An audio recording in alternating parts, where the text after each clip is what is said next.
တန်တာပဲငွေကြီးပလဲနုတို့စုကဖြန်းတော့လန်းလန်းဆိုပြေနှင်းတွေဝေးကြဆောင်းဟေမန္တပြောင်းနှောင်းမြန်တော့လေဟောင်းရွက်တွေမြေမှာခါလို့ကျွေးငါကြတဲ့ခါသမယမှာပဲလေဩຫນွေဦးရောက်ပြီနင်းလည်းပြောက်ပြီလေ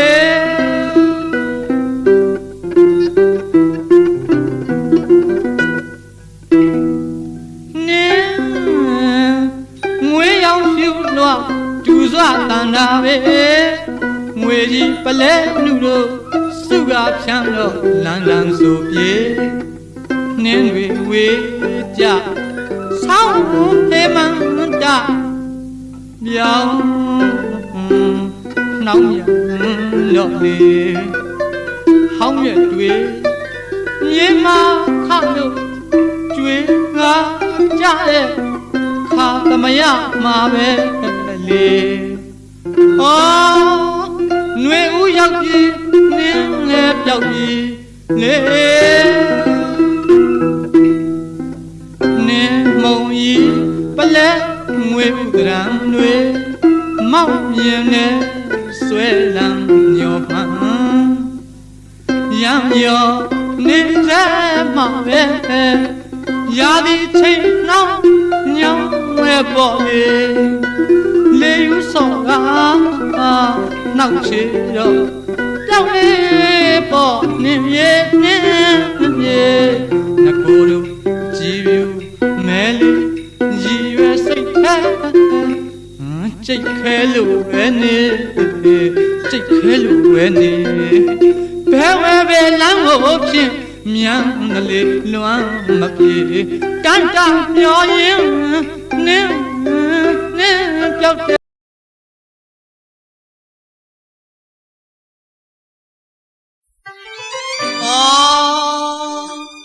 ကိုယ့်ရဲ့ဘဝလမ်း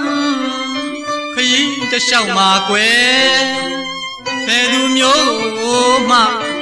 ကောင်းရိုးချမ်းသာမပေးနိုင်ခဲ့ပါလားကွယ်ငါအတွက်နဲ့ဖြင့်ညီမလေးမှာကွယ်မျက်နှာငယ်ငယ်ငါကြောင့်သာပဲအရှက်တကွယ်အကျိုးနဲ့စရာဖြစ်လာခဲ့လေပြီကွယ်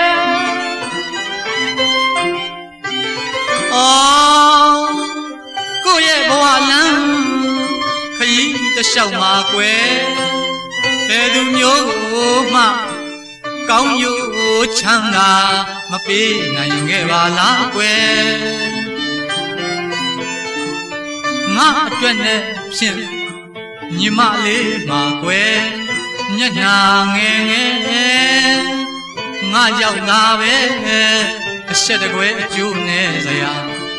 ဖြစ်လာခဲ့လေပြီကွယ်ငယ်ရွယ်စဉ်တစ်ချိန်လုံးငါစိတ်နောက်ကိုပါမိုက်ခဲမိတာများရဲ့ခုတော့ကျမဆိုအတိုးချတာဝိဘက်ကလည်းအားလုံးမျက်နှာပြက်စရာဖြစ်လာရပြီကွယ်ကိုပြုသမျှတန်ကိုသာပဲခံမှာတော့မယ်ဒီကိုနဲ့ဒီခန္ဓာဘာတစ်ခုမှကွယ်တွေ့တာရလည်းမရှိတဲ့မိုက်တွင်နဲ့ပါတဲ့အမိုက်ကောင်းကြီးရဲ့နင့်ကိုသာကွယ်အမိုက်စားသိမ်းအောင်အပြစ်ဒဏ်ပေးကဝေးရနှင်းတော့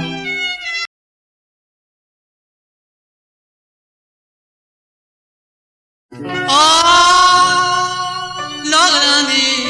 တရားပင်လဲစားလို့ပြုအားနိုင်ပါသည်ပြုံး၍လဲမုန်းတတ်ကြပါသည်တ ခါတုန်းကအချစ်ဆုံးဘဝမှာရက်တည်အသက်နှလုံးတွေပုံအပ်လို့ပဲအပြုံးတွေလည်းပြိုင်ခဲ့ကြသည်ခုများတော့ဝေးကွာဩခြားနာကြပါလေအချစ်ဆုံးဘဝမှာမုန်းလာရပြီမုန်းရင်လည်းမုန်းကြလေတော့ဟုတ်မှန်ရာမပြောမိပါသည်ရင်မမျိုးသိတို့စိတ်ခါထားမလှည့်စားရင်မြည်ခင်မင်းတွေ့တာကျင်နာလှတယ်ဆိုပေမဲ့အသေးနာရင်နာခွဲခွာရမည်ပြုံးညာကမုန်းမဲ့ပါပြီမပြုံးနိုင်အမုန်းတွေလှိုင်းလို့မိုင်ငယ်ဆွေးခဲ့ရပြီဆွေးခဲ့ရပြီ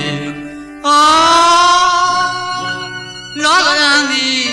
တရားပင်လှည့်စားလို့ပြုအားနိုင်ပါသည်ပြုံး၍လဲမုန်းတတ်ကြပါ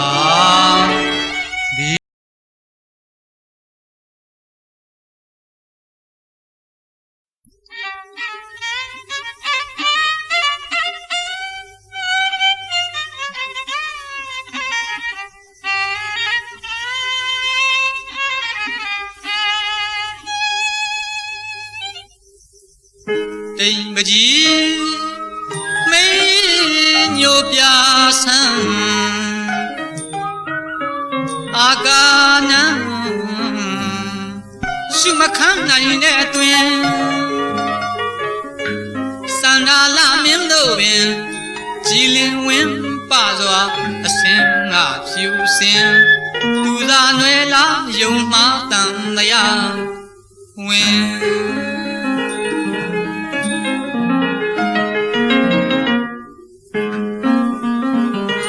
မကြီးမင်းညိုပြဆန်းအာကာနံရှုမခမ်းနိုင်တဲ့အတွင်စန္ဒာလမင်းတို့ပင်ကြည်လင်ဝင်းပစွာအစင်ကဖြူစင်သူသာနွယ်လာယုံမှားတန်တရားဝင်တိမ်စင်ကင်းတဲ့လာမင်းနဲ့နိုင်ငါရှင်သူ့အတွင်နှုတ်ရင်ရှုမြင်သူငယ်လောက်တဲ့အသာတော်လေးကရွှေစင်နန်းသုံးတဲ့ပန်းမြတ်တော်ဝင်မာလာစဉ်မင်းလေးညင်းယူစင်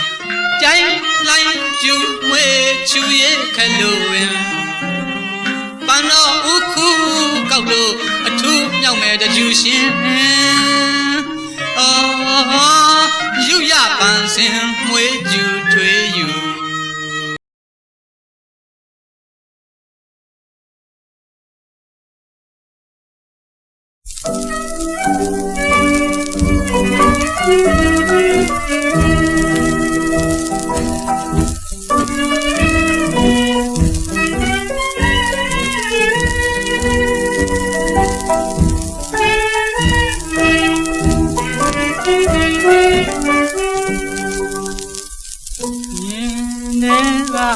ဖြစ်ပေါ်လာတဲ့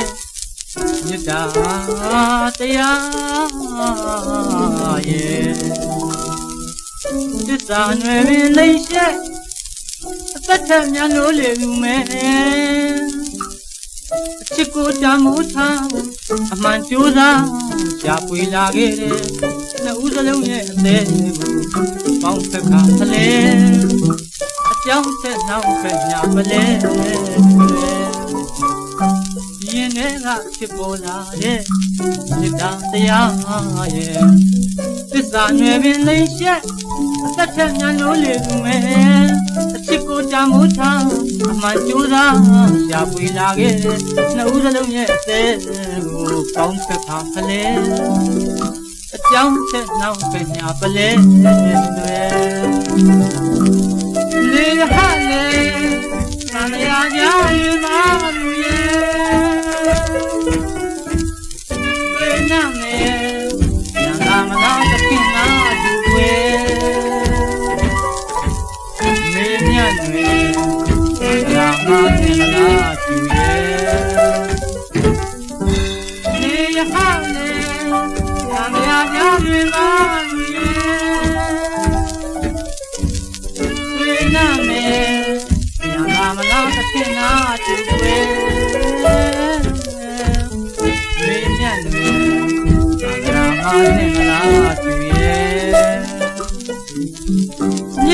နှလုံးသားကိုအပြုံးများချဲတယ်သစ္စာရွယ်ဝါမဖယားနမလည်းမင်းညံ့ရွယ်တင်သာအသေးချာမကြီးတွေကြောင်လို့မရငွေမဲ့ကုန်တွေကြခြေဆက်မလဲမောင်တို့ဘဝရေဆက်ကုန်လေသလားမင်းညံ့ရွ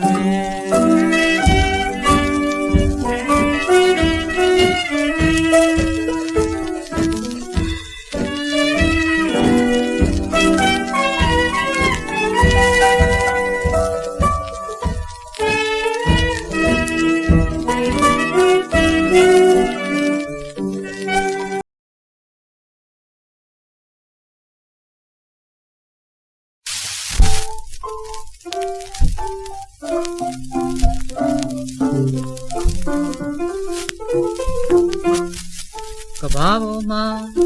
ဘာသာကြီးများသိများရှိတာအပြီးမမှသိစရာမွန်မြမရှေ့တောင်တစ်ခုအားဗုဒ္ဓဝါရီကြီးသဘောပြောပြစရာလောကမှာလူမှုရဲ့တကယ်တွေ့အလွယ်လေး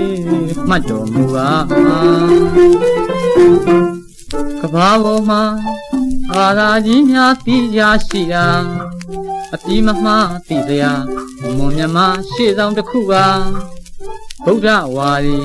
ကြီးသဘောပြောပြစရာလောကမှာလူမှုရေးတကယ်တွေ့အလွယ်လေးမှတ်တော်မူပါ38ဖြာမင်္ဂလာတရားမမဖျားဟောဒေသနာအများတရားသဘောတွေပါအဲ့ဒါလေးလူမှုရေးအစဉ်ရှိအလားအရင်ပြေးပါမသိသေးရင်သတိပေးရင်38ဖြာမင်္ဂလာတရားသင်ပါလားလူတိုင်းလူရင်အမြင့်မှန်တကယ်ရမယ်ဒီလမ်းစဉ်လူမှုရေးမှာလူမှုအေးစရာမင်္ဂလာတရားနားလေပါ38ဖြာမင်္ဂလာတရားမမဖျားဟောဒေသနာအများတရားသဘောတွေပါအဲ့ဒါတွေလူမှုရေးအစဉ်ရှိအလားအရင်ကြည့်ပါမသိသေးရင်သတိပေးရင်38ဖြာမင်္ဂလာတရားသင်ပါလားလူတိုင်းလူပင်အမြင့်မှန်တကယ်ရမယ်ဒီလမ်းစဉ်လူမှုရေးမှာပြုမှုအေးစရာမင်္ဂလာတရားနားလေပါ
ကဘာပေါ်မှာဘ ဘာသာကြီးများသိရာရှိရာအပြီးမမှားသိစရာမွန်မြတ်ရှေ့ဆောင်တစ်ခုပါဗုဒ္ဓဝါဒီဒီသဘောပြောပြစရာလောကမှာ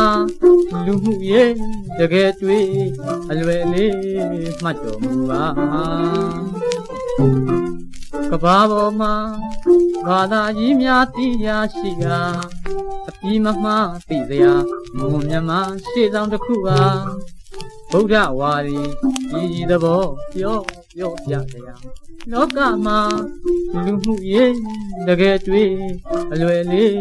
မှတ်တော်မူပါ38ပြာ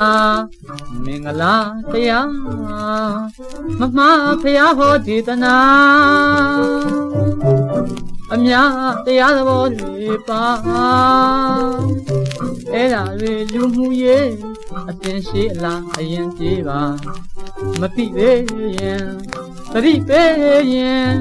38ပြာမင်္ဂလာတရားသင်ပါလားလူတိုင်းလူပင်အမြင့်မှန်တကယ်ရမယ်ဒီလမ်းပင်လူမှုရေးမှာသူမှုအေးစရာမင်္ဂလာတရားနားလေပါ38ပြာမင်္ဂလာတရားမမှားဖရာဟောဒေသနာအများတရားသဘောတွေပါအဲ့ဒါတွေလူမှုရေးအသင်ရှိလားအရင်ပြေးပါမသိသေးရင်သတိပေးရင်38ပြာမင်္ဂလာတရားသင်ပါလားလူတိုင်းလူပင်အမြင့်မှန်တကယ်ရမယ်ဒီလမ်းပင်လူမှုရေးမှာပူမှုအေးစရာမင်္ဂလာတရားနားလေပါ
38ပြာမင်္ဂလာတရားမမှားဖရာဟောဒေသနာအများတရားသဘောတွေပါအဲ့ဒါတွေလူမှုရေးအသင်ရှိလားအရင်ကြည့်ပါမသိသေးရင်သတိပေးရင်38ပြာမင်္ဂလာတရားသင်ပါလားလူတိုင်းလူပင်အမြင့်မှန်တကယ်ရမယ်ဒီလမ်းပင်လူမှုရေးမှာလူမှုအေးစရာမင်္ဂလာဘုရားနာ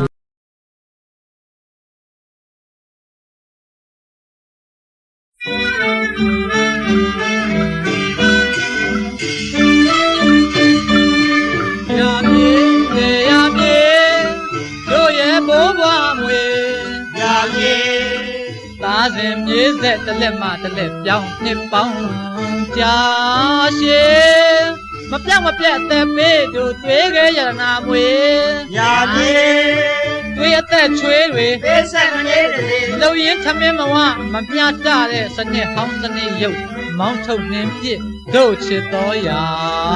မြေဤသားသမီးတွေမြေဤကိုလည်းပိုင်ရမလဲအားလုံးဆိုင်တဲ့တို့ရာမြေတို့ရဲ့ရာမြေထွန်ရဲ့စိုက်ပျိုးကြိုးစားဆိုလားယောက်ျားဘာသာတွေရာမြေရာမြေရာမြေရာမြေဟောဒီမြေကြီးကရွှေအသီးရွှေအပွင့်တွေ တီးစေသာပွင့်သေးသာဟေးလာမောင်တို့ဝေလေလေ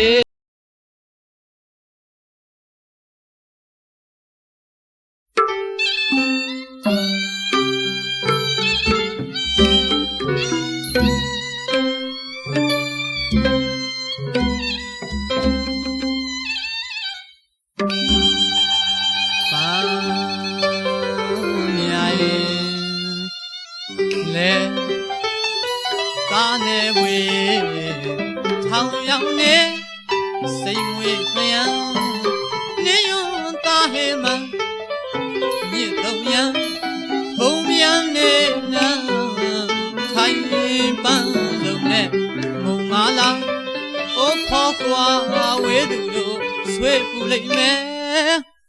သာတင်လုံးသုံးရည်လေ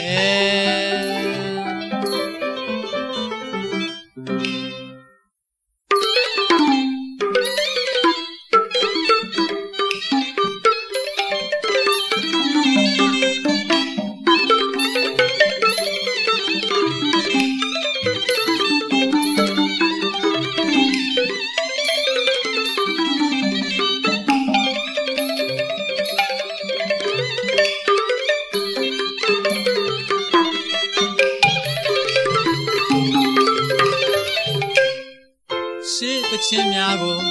ပြင်းအားတော့ပို့တယ်လို့ကွယ်နာဝမယ်ခါရတဲ့သူတွေရဲ့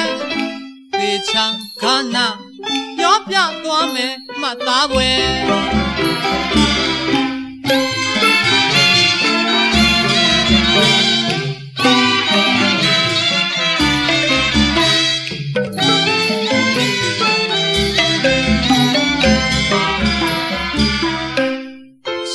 ချင်းများကိုပြင်းအားတော့ပို့တယ်လို့ကွယ်နာဝမယ်ခါရတဲ့သူတွေရဲ့သေချာခါနာပြောပြသွားမယ်မှတ်သားပွဲ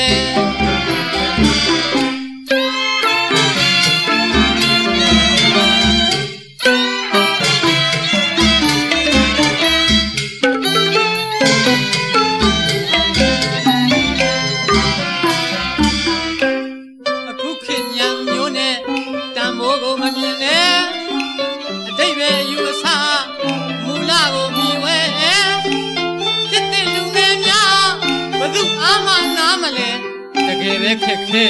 နဲ့လာပါတယ်။အော်အတိတ်ပဲမသိတော့ပြင်းမိရှာလိမ့်မယ်။အရန်ကာရောပြောဖို့မလွယ်။ဂီတကုံတကယ်ပြည့်စုံတယ်။ပမာဂီတကုံတွေတကယ်ပြည့်စုံတယ်။တချင်းကြီးမှုများမှကွယ်မယွင်းမိယူထားရတယ်။အမှန်ရှာဖွေလျင်ထမ်းတရားတည်ရှင်အစကသင်ပါကွယ်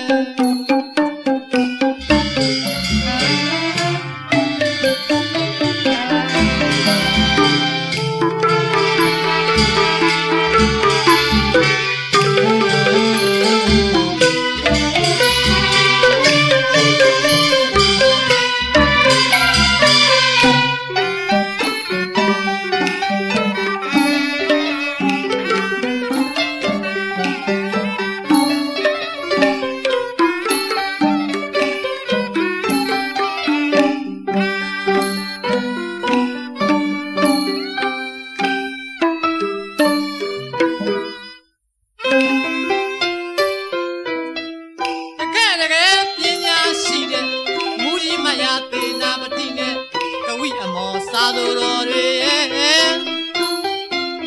ရေးထားတဲ့ကျေးဇွားကတာယာနာပြောဝဲခစ်ဆန်းနာတွေရှိယူများနဲ့မတူကြပြန်ပါနဲ့ကာလပေါ်ပြီးကျေးဇွားများကရဲ့တက်တဲ့နန်းဒူနန်းတကယ်ပညာရှိတဲ့မူကြီးမယာသေနာပတိနဲ့ကဝိအမောစာသူတော်တွေရေးထားတဲ့ကျေးဇူးကတာယာနာပြောဝဲခစ်ဆန်းနာတွေရှိယူများနဲ့မတူကြပြန်ပါနဲ့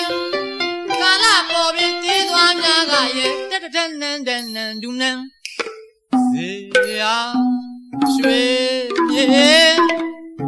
ရင်းရဲခွေဝန်း ပြသီရာချမ်းရံနေခစံရရွှေနံယူလွန်ကဲမြင့်အယောင်ဝေးကျွေးတယ်လေစပူမြေစုမှုမြေညာရွှေမေယူပွေကြဒီမှာနှုတ်နံဖြာလန်းရှာဝဲထောင်ရောက်နေမောင်ကျွေးရှောင်းသွေးလင်လာထွန်းတို့ရှိပဲကုန်းနိုင်ညာညာဆင်းမြူရင်ညင်းနဲ့သာကျွန်းဝင်ခရှစ်ဦးဟာ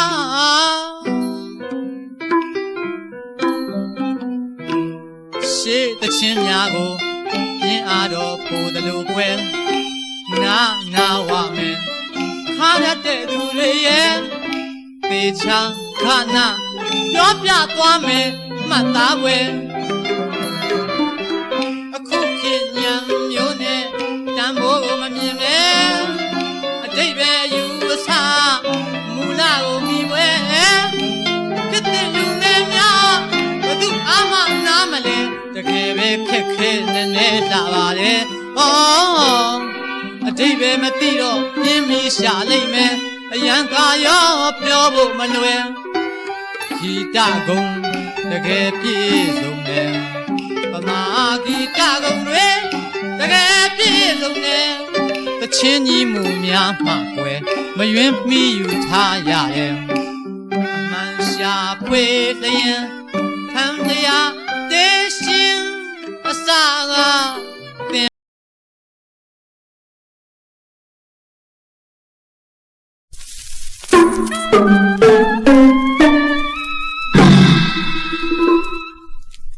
လူဘဝဘုံ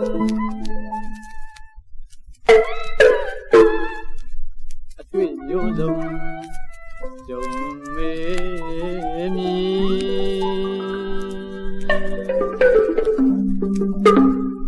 ချာရဟတ်နဲ့မပြတ်လဲရသည်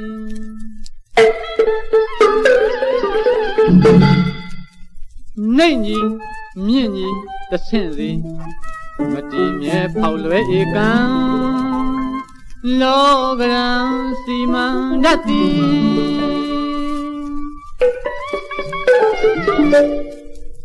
လူတဘာဝထုံးစံအညီ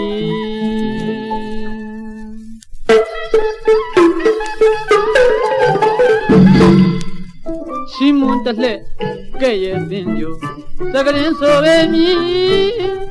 ဘယ်သူမဆိုထိုသဘောကလည်းရှောင်မလွဲနိုင်မည်လောကခရီးသည်တနေ့တနေ့တရွေ့ရွေ့ထွက်ခွာရကြမြင့်လှပြီသက်သာခွင့်မရသည်ဇွတ်လျှောက်လာရသည်၍လွတ်မြောက်ရာအစမတွေ့ဘဝတကွေမှာခြားကြလီ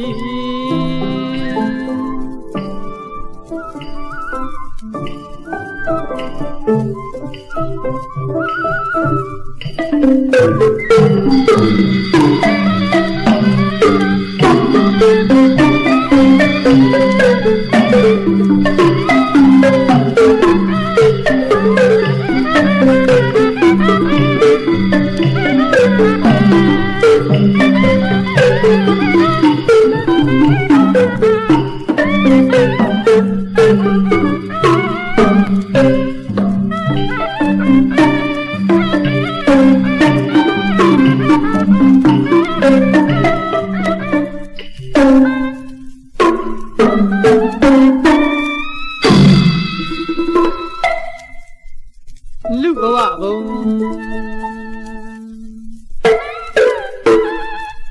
အတွေ့မျိုးစုံကြုံပေမည်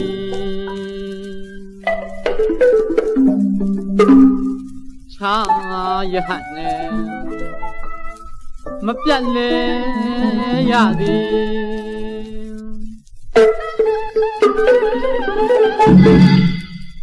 နေကြီးမြင့်ကြီးတဆင့်စီမတီမြဲဖောက်လွယ်ဧကံလောကရန်စီမံတတ်သည်လူတဘာဝထုံးစံအညီ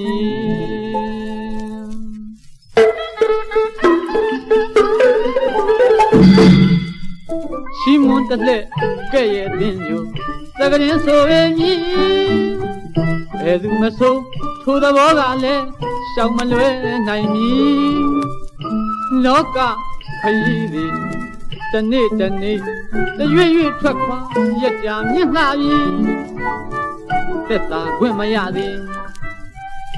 ဇွတ်လျှောက်လာရသည်၍လွတ်မြောက်ရာအစမတွေ့ဘဝတကွေမှာခြားကြလီ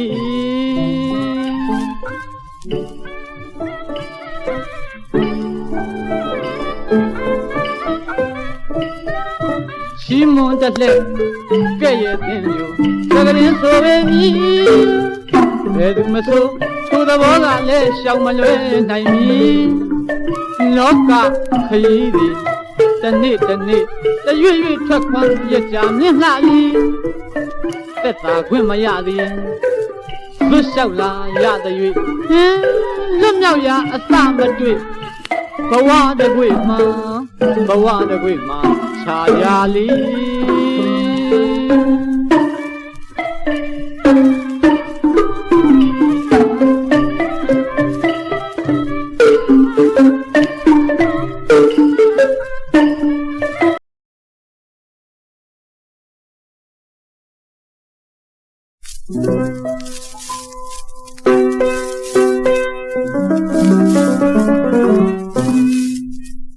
ချမ်းသာတဲ့သခန်းသာရွာလုပ်ငန်းပူသမျှဘာမှရှာမရဇာကအခြေအနေမမှန်အရှိနောက်လျှောက်တော့ခြေသာညောင်းမေမဲ့ကျောင်းတော်တစ်ခုသာရှုလျာတစ်ခုသာရှုလျာကြံကျောင်းသားတွေရွတ်တန်ကြသာယာလာတဲ့အတန်သောတာရှင်နာဆင်ပါအောင်ဧဝံမေတုတံရွာအနောက်ကံအနာရောက်သွားရတဖန်ကြားရတာကစူးစူးညံညံလူကြီးလူငယ်ဝိုင်းအောင်ငါခဲဘာလောက်ထားလဲလို့မေးကြည့်ပြန်ရွာအနောက်ကံအနာရောက်သွားရတဖန်ကြားရတာကဖြင့်စူးစူးညံညံလူကြီးလူငယ်ဝိုင်းအောင်ငါခဲဘာလောက်ထားလဲလို့မေးကြည့်ပြန်လောင်းကစားတာနဲ့အပျော်ကျူးနေပြန်ဇာရိတ်ကပြက်ပြားလူငယ်တွေမှားနေကြဖို့မဟ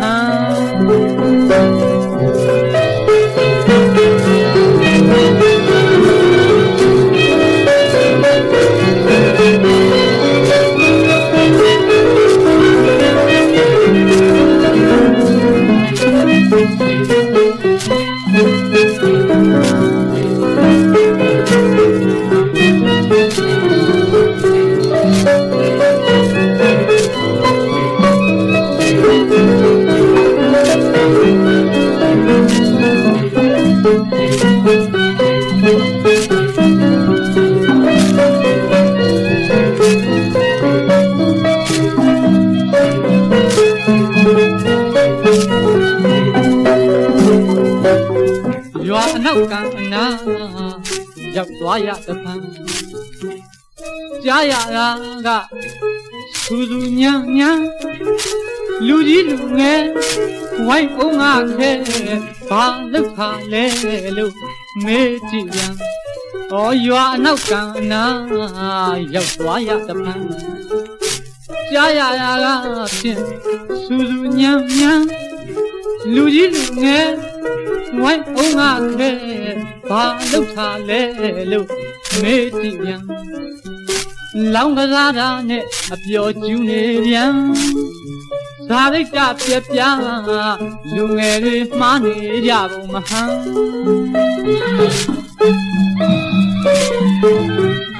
အရှိကိုလျှောက်ပြန်တော့ဟန်တော်ငယ်ဗိမာန်အရှိကိုဗျာလျှောက်ပြန်တော့ဟန်တော်ငယ်ဗိမာန်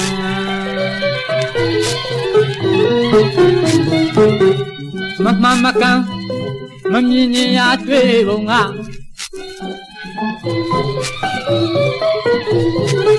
မမှန်မကန်များမမြင်ရင်ရာတွေ့ရပုံကတစ်ဖက်သားအမျက်ပွားအရက်သမားမူအခြေမမှန်လူပဲလူတွေသေးသေးကြီးတောက်ပါလို့မြေညီညီမှလျှောက်ချတောင်းမှလေငန်းတရံခြေလမ်းပမှန်တပက်တရေလိုအရက်ပွဲနှွဲကြမြန်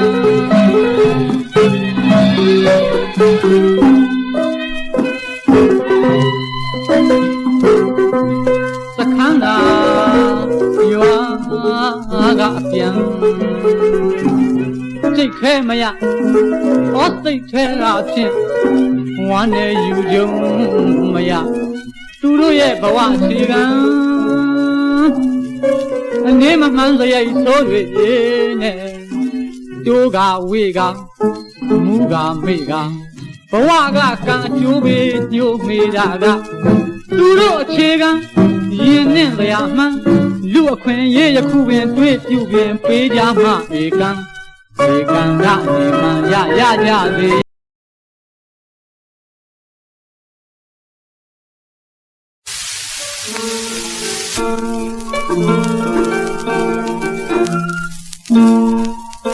နန်းရံတရားပနာခါပါရဲ့မမန်လားဝေရိတ်တန်တန်ဒရာဝေဘိမှန်လို့ပင်ရွှေဖိတ်ပန်းပြင်းမြပန်းဂုံလူကေလျော့တကြော့မှန်မဟုတ်တဲ့နံတော်လေအမယာညာ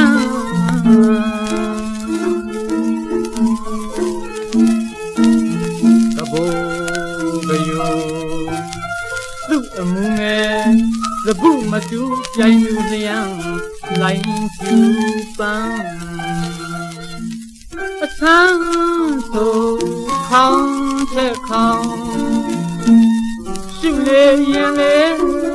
မြင်သူငယ်ခင်လေခင်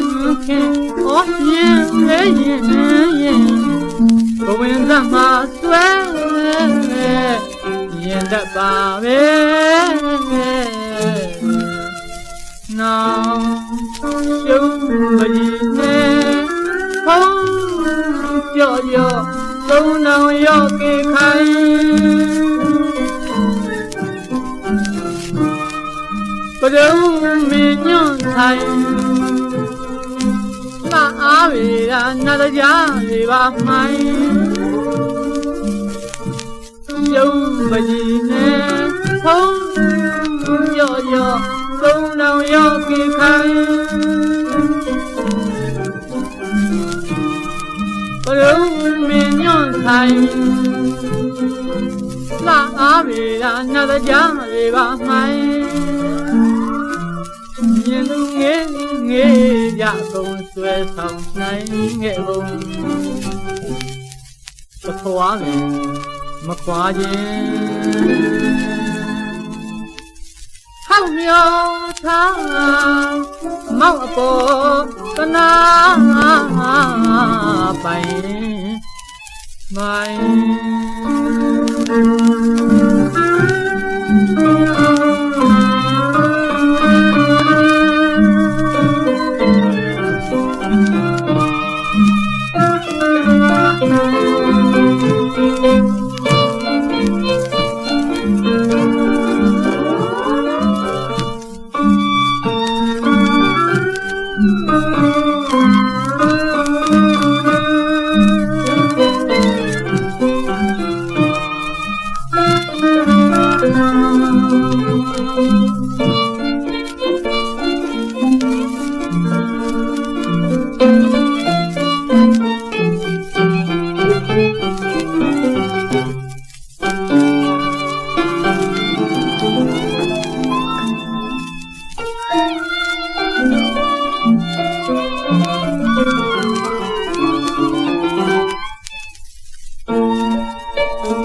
ပနာ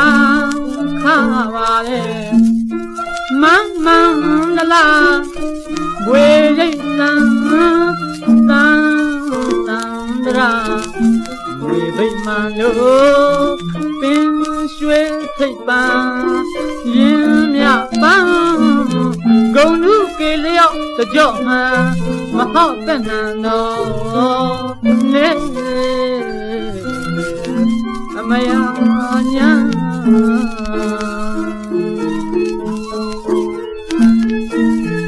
ကဘိုးကယိုသူ့အမှုငယ်သဘုမတူပြိုင်လူလျံလိုင်းယူပန်းအထမ်းသို့ခေါင်းတဲ့ခေါင်းရှုလေရင်လေမြင်သူငယ်ခင်လေခင်ဟောမြင်လေရင်ဘဝင်သမဆွဲရင်တတ်ပါပဲနောင်ကျုံမရင်နဲ့ဖုံးကြော့ကြော့သုံးလောင်ရောက်ကြခိုင်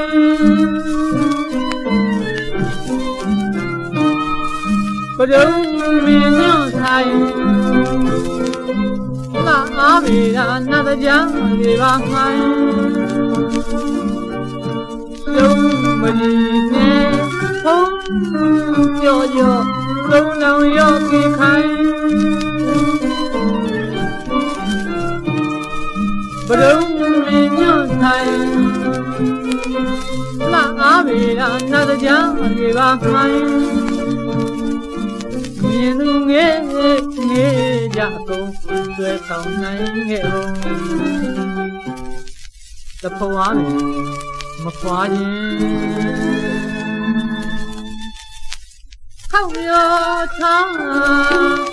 မောက်အပေါ်ကနာပိုင်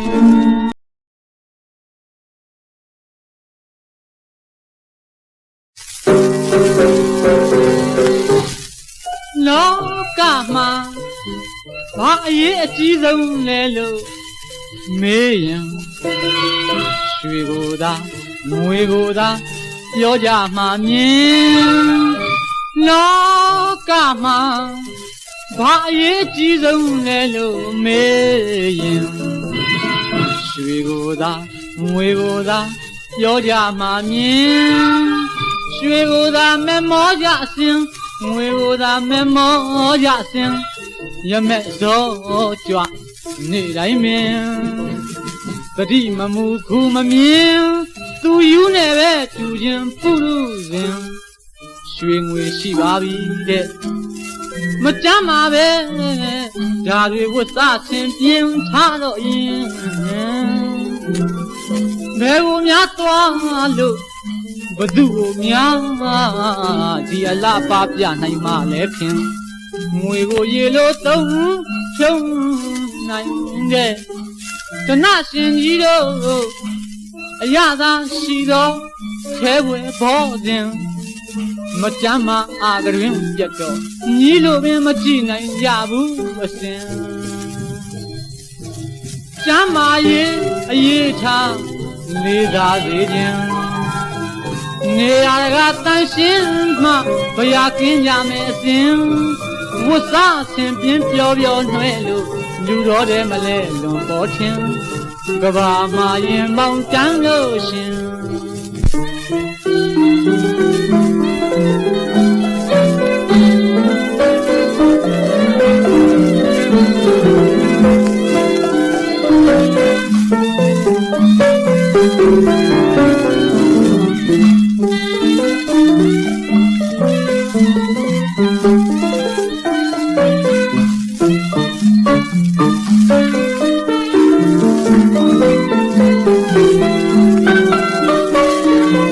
န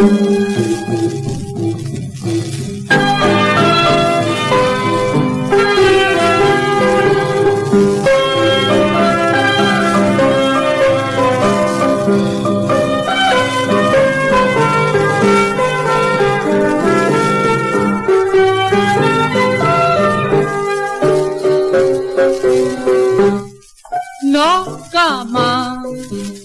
ဘာအရေးကြီးဆုံးလဲလို့မေးရင်ရွှေကိုသာငွေကိုသာပြောကြမှာမြင်လောကမှာဘာအရေးအကြီးဆုံးလဲလို့မေးရင်ရွှေကိုသာငွေကိုသာပြောကြမှာမြင်ရွှေကိုသာမမောကြအစဉ်ငွေကိုသာမမောကြအစဉ်ရမဲ့ဇောကြွနေတိုင်းမင်းသတိမမူခုမမြင်သူယူနဲ့ပဲတူရင်ပုရုဇဉ်ရွှေငွေရှိပါပြီတဲ့မတမ်းပါပဲဒါတွေဝတ်သားဆင်ပြင်းထားတော့ရင်ဘယ်ကိုများသွားလို့ဘသူများဒီအလှပါပြနိုင်မှလဲတင်ငွေကိုရေလို့သုံးနိုင်နဲ့သနာရှင်ကြီးတို့အရာသာရှိသောခဲဝင်ပေါ်ခြင်းမကြမ်းမာအာကရင်ပြတ်တော့ညီလို့ပင်မကြည့်နိုင်ကြဘူးအရှင်ကြမ်းမာရေးအရေးထားလေးသားစေခြင်းနေရကတန်ရှင်းမှဘုရားခင်ကြမယ်အစဉ်ဝတ်စားဆင်ပြင်းပြောပြောနှဲလို့လူတော်တယ်မလဲလွန်ပေါ်ခြင်းကဘာမာရင်မောင်တန်းလို့ရှင်ကျမ်းမာရေးအရေးထားလေးစားစေခြင်းနေရကတန်ရှင်းမှဘုရားခင်ကြမယ်အစဉ်ဝတ်စားဆင်ပြင်းပြောပြောနှဲလို့လူတော်တယ်မလဲလွန်ပေါ်ခြင်းကဘာမာရင်မောင်တန်းလို့